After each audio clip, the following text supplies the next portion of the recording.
많은 분들이 이 공매도에 대해서 그들만의 리그다, 그들만이 할 수 있는 게임이다 라고 비판을 하세요. 매수처럼 굉장히 쉽게 생각하실 수도 있겠습니다만 아니라는 점.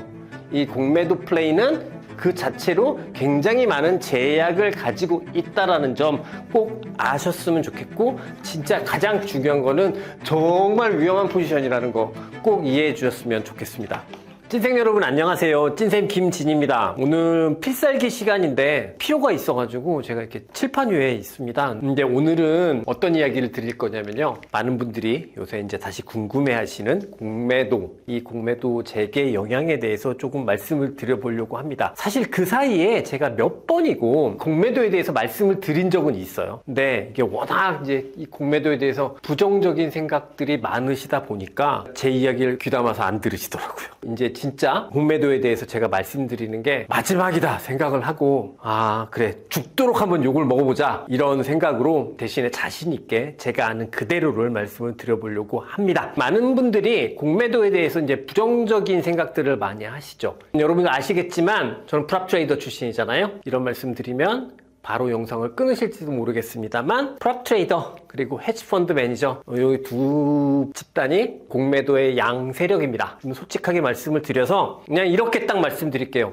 진짜 공매도꾼이 이야기하는 공매도란 무엇인지 한번 잘 들어보시고 좀 냉정하게 판단하셨으면 좋겠다. 그럼 이제 본격적으로 공매도에 대해서 말씀을 드릴게요. 공매도라는 거는 그냥 없는 주식을 파는 거잖아요. 근데 사실은 공매도란 말보다는 대차 매도라는 말이 사실은 조금은 더 적절한 표현입니다. 무슨 얘기냐면 남들한테서 주식을 빌려서 주식을 팔고 만약에 그 주식이 빠지면 싼 가격에 되갚아서 차익이 남는, 그걸 바로 이제 공매도, 대차매도 플레이 뭐 이렇게 생각을 하시는데요. 그러니까 공매도를 되게 쉽게 생각하시는 것 같아요. 우리나라 시장이 상승할 때보다 하락하는 주식이 더 많고 이러니까 야 이거 공매도 막 때려가지고 계속 쉽게 돈을 벌 수 있는 거 아니야? 라고 많이들 착각하시는 것 같은데, 정말 간단한 논리로 대차매도 자체를 접근하시는 것 같은데 솔직하게 말씀드릴 수 있습니다. 공매도 안 해본 사람들입니다. 우선 이 공매도라는 건요, 첫 번째 가장 위험한 포지션입니다. 제일 위험하다는 게 무슨 뜻이냐? 우리 매수 포지션이 있잖아요. 근데 매수 포지션이 상패당하면 내 손실률이 얼마죠? 100%입니다. 대신에 내가 가지고 있는 주식이 오를 때까지 무한대로 수익이 나잖아요. 공매도는 매도 포지션은 반대입니다. 무슨 얘기냐면 내가 얻을 수 있는 최대의 수익은 100%가 다예요. 근데 내가 얻을 수 있는 최대 손실은 무한대입니다. 그래서 공매도 포지션이 가장 위험한 포지션이다 이렇게 아시면 되는데, 제가 이렇게 얘기하면 그게 뭔 소리야 라고 생각하실 수 있는데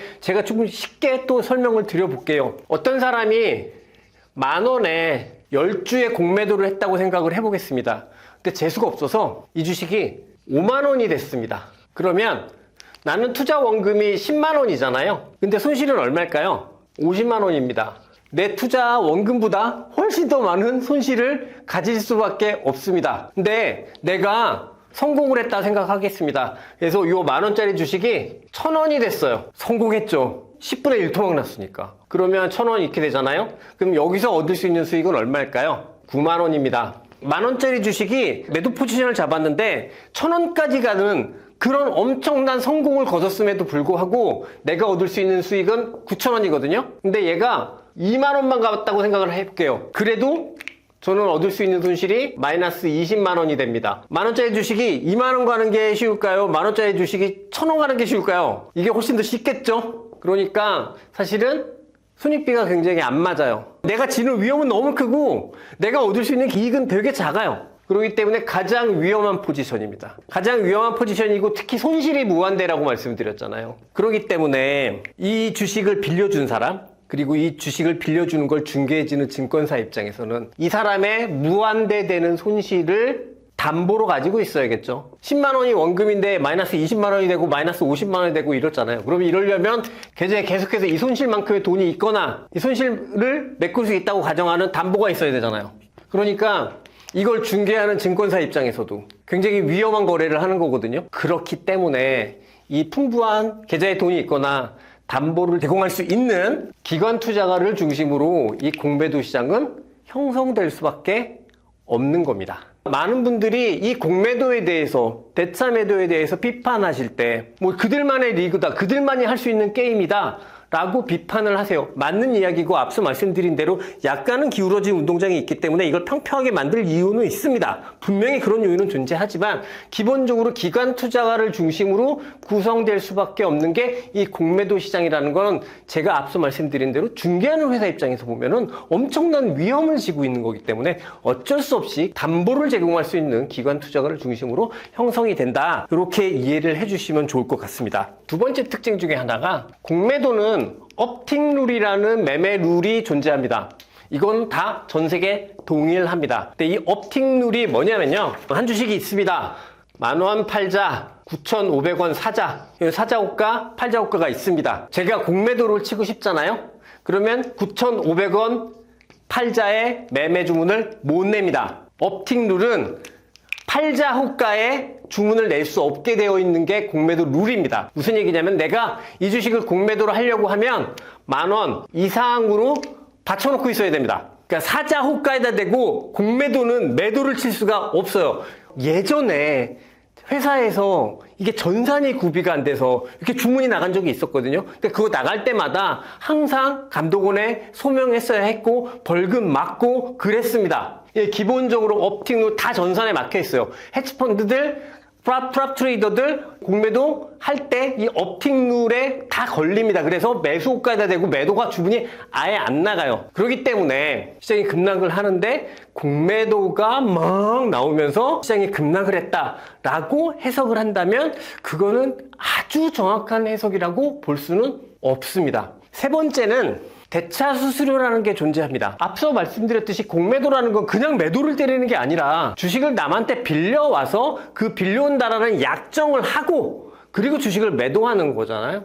그렇기 때문에 세상에 어떤 사람도 내 주식을 남한테 빌려주면서 공짜로 빌려주지 않습니다. 당연히 대차 수수료라는 게 존재하죠. 근데 이 대차 수수료는요, 딱 정해져 있는 수수료가 아닙니다. 앞으로 이제 개선이 돼서 제도가 개선이 돼서 개인 투자가들한테도 이걸 열어준다고 했을 때 수수료가 동일해질지는 잘 모르겠습니다만 기본적으로 동일한 수수료를 적용하지 않습니다. 그럼 뭘로 구분되냐? 만약에 시장에 빌려줄 수 있는 주식수가 많고 대차 매도에 수요가 별로 없잖아요? 그럼 싸요. 대차 수수료가 굉장히 싸집니다. 근데 만약에 어떤 문제가 있어서 이걸 쇼쳐야 될 것 같아요. 대차를 하고자 하는 수요가 막 늘어나요. 근데 빌려줄 수 있는 사람의 숫자가 작아요. 이럴 때는 대차 수수료 자체가 기하급수적으로 올라갑니다. 제가 기억했을 때 예전에 진짜 큰 주식이었는데 제가 현역 프랍 트레이더에 있을 때 이벤트 전략 때문에 가스공사 대차를 했었어야 되는데 그게 요율이 나중에 한 13%, 뭐 한 16%까지 올라가더라고요. 10% 이상 올라가는 경우도 있습니다.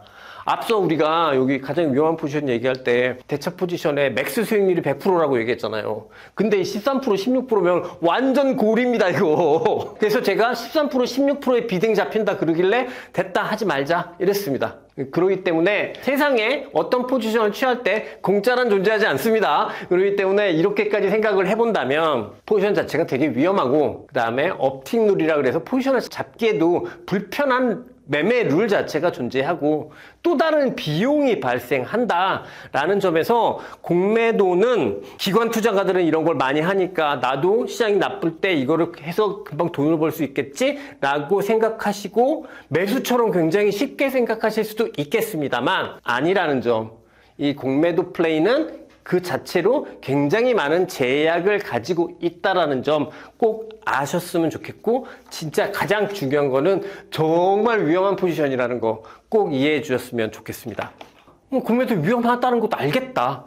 뭐 이게 또 여러 가지 불편한 게 있는 것도 알겠다. 근데 왜 하냐? 이렇게 이제 또 생각을 하실 수 있죠. 이렇게 생각해 볼게요. 프랍 트레이더나 헤지 펀드들은 왜 공매도 플레이를 하지? 제가 무슨 세상의 모든 프랍 트레이더를 대변하는 것도 아니고 모든 헤지 펀드를 대변하는 건 아닙니다만 가장 큰 이유는 수익의 안정화를 위해서 합니다. 내 포지션을 안정화시키기 위해서 합니다. 즉 무슨 얘기냐면 공매도, 이 쇼트는 주로 해지다 라고 이해하시면 좋을 것 같습니다. 물론요, 아주 일부에서 네이키드 쇼트라 그래서 반대편의 포지션은 없이 진짜 이 주식 때려서 먹겠다 라는 생각으로 이제 이런 숏 포지션을 구사하기도 합니다. 그러면 앞서 말씀드린 대로 엄청난 안 좋은 손익비의 포지션을 가짐에도 불구하고 뭐 할 수도 있겠습니다. 근데 제 경험에서 보면 이 숏에 대한 기본적인 이해를 잘 못한 주니어 프롭 트레이더들이 열성이 넘쳐가지고 이런 네이키드 숏 전략들을 저한테 와서 브리핑을 한 적이 몇 번 있었습니다. 많았습니다. 그러면 그때마다 지금까지 말씀드렸던 걸 제가 차분하게 계속 설명을 하면서 제가 인간이 할 수 있는 직장 생활 내에서 상사가 부하 직원한테 할 수 있는 모든 가능한 요구는 다 했던 것 같습니다. 저만 이상한 사람이라서 그런 건 아닐 거고요. 프랍 트레이더 부서건 헤지펀드건 그런 데서 운용을 관리하는 운용 관리자 입장에서 생각을 해보면 이런 네이키드 숏 포지션을 쉽게 구사하도록 내버려 두지 않을 겁니다. 그럼에도 불구하고 이걸 하는 이유는 수익의 안정화를 위해서 한다고 말씀드렸잖아요. 예를 들어서 가장 많이 쓰는 방법, 우리 시황할 때도 엔비디아 브로드컴을 이야기하면서 이렇게 말씀드린 적이 있습니다. 난 이 시점이면 제가 현역이면 브로드컴을 롱잡고 매수하고 엔비디아를 숏하는 전략을 할 것 같다. 여러분들도 한 번쯤 들어보셨던 에쿼티 롱 쇼트 전략인데요. 이런 걸 할 것 같다 라고 할 때 이럴 때 제일 많이 씁니다. 기본적으로 이걸 예를 들어서 말씀을 드려볼게요. 이 두 회사는 다 반도체 회사죠. 우리 하는 일이 다르지만 유사합니다. 그렇기 때문에 굉장히 주가의 상관관계가 높습니다. 얘가 오르면 얘도 따라 오를 가능성이 높고, 그런데 어떤 여러 가지 가치 분석을 했더니 앞으로 상당 기간 동안은 브로드컴이 엔비디아를 아웃퍼폼 할 것 같아 라는 판단이 들면 이걸 할 수 있는 겁니다. 그러면 이 전략의 장점은 뭘까요? 시장이 막 폭락해도 엔비디아가 브로드컴보다 많이 빠지면 저는 약간의 이익이라도 낼 수 있습니다. 엔비디아가 마이너스 5% 빠지고 브로드컴이 마이너스 3% 빠지면 저는 시장이 급락한 날이지만 이 포지션에서 플러스 2%의 수익을 낼 수 있단 말이죠. 이것 때문에 하는 겁니다. 수익의 안정화를 위해서, 일종의 해지 차원에서. 대신에 이거 하나 가지고 있는 것보다는 기대이익이 작겠죠. 주로 이 공매도 숏 포지션은 이런 식으로 해지용으로 많이 쓴다. 대부분의 경우가 그렇게 많이 쓴다라고 이해해 주시면 좋을 것 같고요. 이게 공매도 매도 포지션에 대해서 이게 이해가 없다 보니까 A라는 주식이 있고 B라는 주식이 있는데 A라는 주식이 막 이렇게 있고 B라는 주식이 막 이렇게 돼 있어요. 근데 내가 봤을 때 보니까 이 A라는 주식과 B라는 주식은 전혀 다른 산업이고 상관관계가 없으니까 이렇게 됐겠죠. 그러니까 요 타이밍에 얘가 너무 비싸. 그리고 얘는 너무 싼 것 같아. 그리고 얘를 롱잡고 얘를 숏 때리는 전략을 하지 않을까? 헤지펀드들이 롱숏 전략으로 많이 생각할 거라고 많이들 착각하신단 말이죠. 이렇게 잡는 전략이 하나도 없습니다라고 말씀 못 드려요. 일부 있는데 절대적으로 많을 수가 없습니다. 왜? 이거는 앞서 말씀드린 대로 공매도 롱숏을 한다는 건 내가 시장 위험을 뭔가를 제어하고 수익을 안정화시키기 위해서 하는 건데 이거의 롱리스크, 이거의 숏리스크를 둘 다 지고 있는 거거든요. 그래서 어떻게 보면은 극단으로 위험해진 전략입니다. 요런 전략 역시 정신 못 차리는 주니어 프랍 트레이더들이 저한테 이사님 아이디어가 있습니다 라고 와서 저한테 한 30분 동안 일장 연설 듣고 그 다음에 직장 상사가 부하 직원한테 할 수 있는 최대한의 욕을 다 먹게 되는 케이스. 아예 없다라고 이야기할 수는 없겠지만 이런 이야기 많이 들어보셨을 거예요. 많이 오른 주식들 때리고 안 올라간 주식 사고 그런 전략 되도록이면 안 합니다. 그건 왜? 극도로 위험하기 때문에. 그러니까 일반적인 포지션은 절대 아니라는 점 이해를 해주시면 좋을 것 같습니다. 제가 이 공매도에 대해서 좀 이야기 중에 하나가 뭐냐면 우리나라에서 이제 공매도 때문에 주가가 가장 많이 하락했다라고 제일 많이 평가받고 있는 게 이제 2차 전지죠. 누가 이렇게 이야기를 했는지 모르겠습니다만 이 2차 전지는 공매도 세력에 의해서 주가가 하락했다고 많이들 알려져 있는 것 같습니다. 근데 저는 이 부분에 대해서도 좀 말씀을 드려보고 싶은데 이 2차 전지에 공매도 포지션이 있었습니다. 그건 사실입니다. 근데 주로 이 공매도 포지션을 많이 가지고 있었던 기관들은 어떤 기관이냐면 이 2차 전지 관련한 주식들이 CB, EB, BW 같은 주식 전환 사채들을 많이 발행한 회사들이 많습니다. 근데 기관 투자가들은 기본적으로 위험 회피 성향이 강하잖아요. 그래서 보통 일반적인 알주식을 사는 것보다 오히려 이런 것들을 사는 걸 더 좋아하거든요. 그래서 근데 이건 사채잖아요. 사채니까 규모가 크겠죠. 통상 100억 이상으로 한 종목에 대한 포지션을 가져가게 됩니다. 그런데 이거는 기본적으로 주가의 흐름에 따라서 계속해서 평가값이 바뀌거든요. 근데 이거를 투자를 한 기관이 있다고 생각해 보겠습니다. 2차전지 어떤 회사에 CB를 100억 원을 샀다고 생각해 보겠습니다. 근데 2차전지 주가가 계속 빠져요. 그러면 이 기관 입장에서는 앉아서 손실이 계속 당할 거잖아요. 얘는 만기가 한참 남았는데, 그랬을 때 기관들이 손실을 최소화시키기 위해서 할 수 있는 유일한 방법이 뭘까요? 이 2차전지 주식을 쇼트 치는 거겠죠. 공매도 치는 걸 겁니다. 근데 보통 이거 100억씩 이렇다고 말씀드렸잖아요. 근데 이런 2차전지 주식 시중 가서 100억씩 이렇게 못 빌립니다. 전환사채 100억을 갖고 있는 사람이다 그러면 한 20억 쇼트를 칠 거예요. 그리고요, 여러분들, 그러면 이것 때문에 빠진 거 아니냐, 이 기관 입장에서 생각을 해볼게요. 이 2차전지 주식이 오르면 좋을까요? 빠지면 좋을까요? 오르면 좋죠. 나한텐 더 큰 이 포지션이 있는데 이게 더 크면 좋은 겁니다. 그러니까 뭐죠? 이게 롱인 거예요. 그리고 이 롱에 대한 해지로 쇼트를 하고 있는 겁니다. 이런 전략들이 주로 기관들이 수익 안정화를 위해서 사용하는 쇼트다. 뭐 제가 다 아는 게 아니라서 몇 %라고 말씀드릴 수는 없겠습니다만 99%가 아닐까라고 생각합니다. 최소한 제가 현역 시절에 프랍트레이더 시절에 제가 가지고 있었던 공매도 포지션은 이런 수익 안정화의 공매도 포지션이 100%였습니다. 저는 그거 이상의 리스크를 지는 걸 엄청 싫어했기 때문에 못하게 했어요. 앞서 말씀드렸듯이 대부분의 운용 관리자는 저랑 다 비슷하다니까요. 그게 크게 다르지 않습니다. 그러니까 대부분 99%는 이런 수익 안정화를 위해서 할 거다라고 이해를 해주시면 될 것 같아요. 이제 이 정도면 이제 대충 이제 공매도에 대해서 다 이해를 하실 수 있을 것 같은데, 그럼에도 불구하고 공매도를 왜 이걸 계속 재개하려고 할까? 이 공매도를 재개하게 되면 어떤 효과가 있을까 말씀드려 보겠습니다. 첫 번째 저는 드는 생각은 시장의 변동성이 내려갈 것 같다입니다. 어떤 예를 들어서 뭐 엔비디아라는 되게 큰 회사가 있으면 이 회사한테는 우리가 흔히 얘기하는 주식 단순 롱 제일 많겠지만 그거 외에도 정말 수많은 포지션들이 엉켜 있을 겁니다. 그래서 주가가 상대적으로 안정화되는 겁니다. 매수도 있고 주가를 빠지기를 원하지 않지만 매도도 있을 수 있습니다. 2차전지 제가 얘기했잖아요. 매도하는 기관 투자가 결국은 주가가 오르길 바란다니까요. 그렇기 때문에 이렇게 매수도 있고 매도도 있고 포지션이 많을 때마다 사실 변동성은, 이 종목의 변동성은 내려갑니다. 그래서 기본적으로 시장의 변동성을 낮추는 좋은 요인이 될 것 같고, 그렇기 때문에 공매도 재개는 그렇게 증시 전체에 궁극적으로 보면 나쁜 영향은 아닐 거다라고 정리할 수 있을 것 같습니다. 대신에 공매도에 타겟이 될 만한, 공매도가 쌓일 것 같은 그런 종목은 뭐가 있을까요? 이렇게 질문하실 수 있을 거고, 제가 요거에 대한 답을 마지막으로 드리면서 오늘 비싸게 마무리하도록 하겠습니다. 저는 어떤 종목이 공매도의 타겟이 될 것인지 잘 모르겠습니다. 그거는 투자가가 어떤 구조를 짜느냐에 따라서 달라지기 때문에. 그래도 좀 말씀드리고 싶은 거는요, 주가가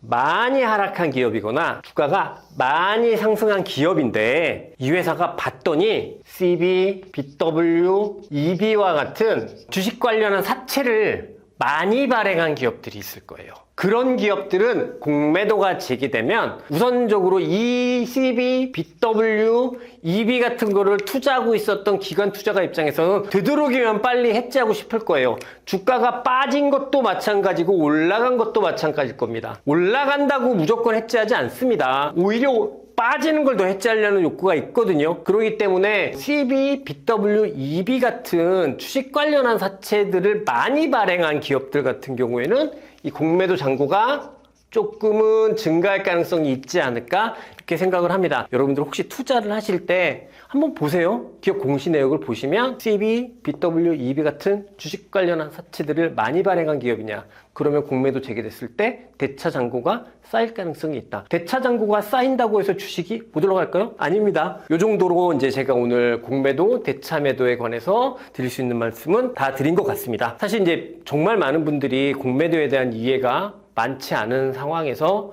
유튜브나 뭘 통해서 이야기를 많이 합니다. 그래서 오히려 더 그것 때문에 잘못된 이해들이 많은 것 같고, 그런데 공매도가 정말 위험한 포지션이고 하면 안 되는 거다라고 생각하고 시장의 적이다라고 생각하시는 분들이라면 오늘 아마 제 이야기가 굉장히 불편하셨을 거고, 혹은 또 저희 공매도꾼들 편들고 네, 라고 생각하실 수도 있을 것 같아요. 하지만 솔직히 말씀드려서 제가 현역에서 은퇴한 이후에 제가 그 공매도 꾼들을 보호할 이유는 하나도 없습니다. 오히려 이 공매도에 대해서 좀 잘 이해하면 이해할수록 시장의 소금에 덜 휘말리게 되니까 그렇게 하셨으면 하는 바람으로 제가 오늘 공매도에 관해서 욕먹을 각오하고 길게 말씀드렸거든요. 그러니까 이런 것들 배경으로 이해를 해 주셨으면 좋겠습니다. 근데 진짜 마지막으로 불편하셨다면 이해 부탁드리고요. 이상 필살기 마무리하도록 하겠습니다. 저는 찐생 김진이고요. 끝까지 들어주셔서 감사합니다.